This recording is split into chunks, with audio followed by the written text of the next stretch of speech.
Hey everyone, welcome to the channel. So today we are going to be reviewing the VR game We Are One.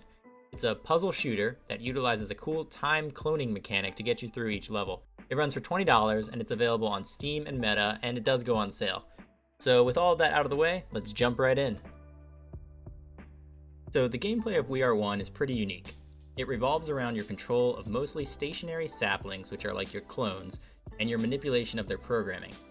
Each level will have you creating a clone, performing some actions with the clone, and then repeating the process with additional clones, with the end goal being eliminating all the enemies in the level.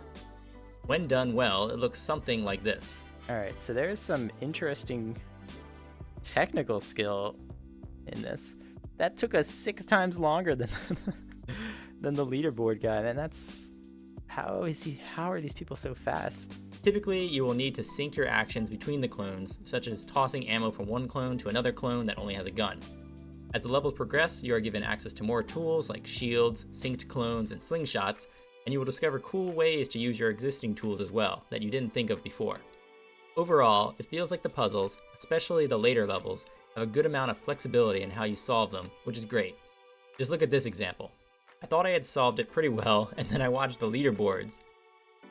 Okay, so I feel like we did pretty well on this one. But not that great. 27 seconds. So we're gonna go watch Trent again. What? I have to watch this like 3 times to even figure out what he did. On to the leaderboard.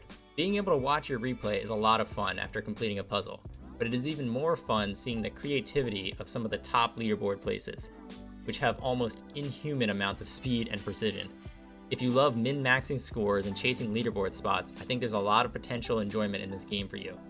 Also, shout out to our boy Trent.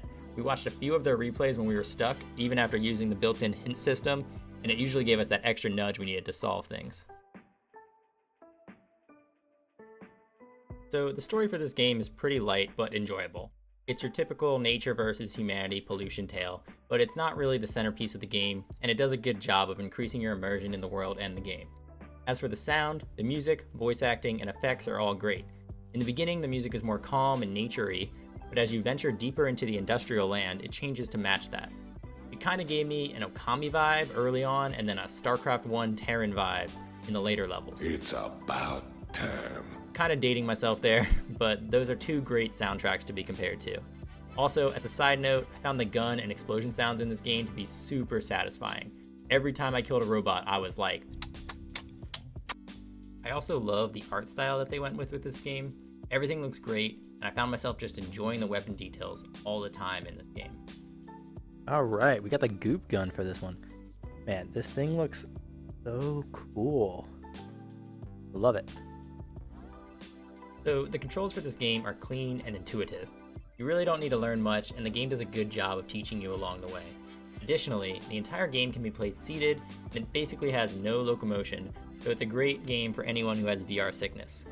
The only real movement you need to do is to reach down to pick up a poorly passed item that you really should have caught, Oh no. or dodging some of the incoming projectiles that some of the enemies shoot. The real challenge of this game comes with wrapping your head around the time loop mechanics, which honestly, I'm not even sure I fully understand them even after beating the game. Since this is a puzzle game, it's kind of a one and done experience. However, there are 57 levels, which took me about 3 or 4 hours, and then 5 bonus levels after that, as well as a large selection of community levels that you can download and play all without leaving your headset. Alright, so... Did this... What? Oh. Oh, you can make your own levels? Oh, we're not gonna do that, but let's... Dang. Dang, this is cool. Oh man, there's a lot.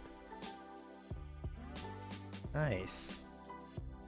So if you're like me and you don't really replay puzzles to get the best score, there's still plenty of content for you.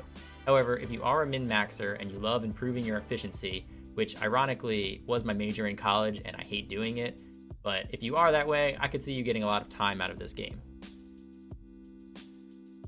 Alright, so feel free to skip this section if you aren't interested in bHaptics at all.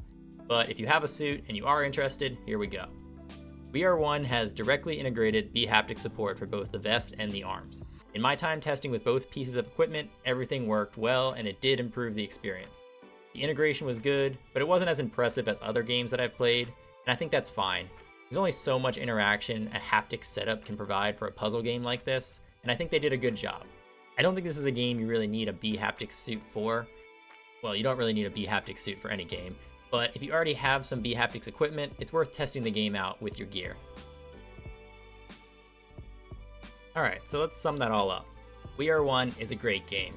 It has fun and unique puzzles, good progression, and a lot of cool moments that make you go, Oh man, this is so cool. There's a good balance in the puzzles. Some are skill-based and some are more tactical-based, and then a lot of them are a combination of both.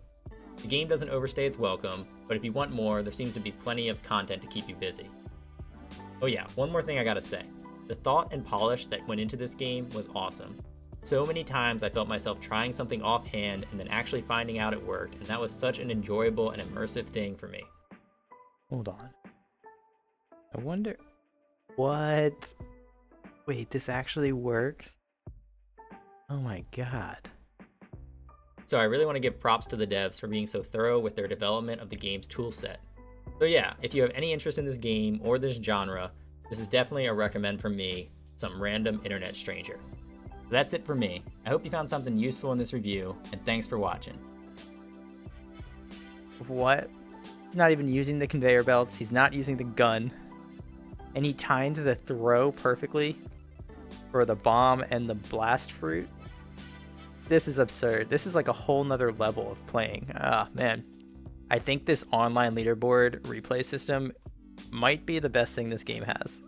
Well, it has a lot of other good stuff, but man, this replay system is awesome.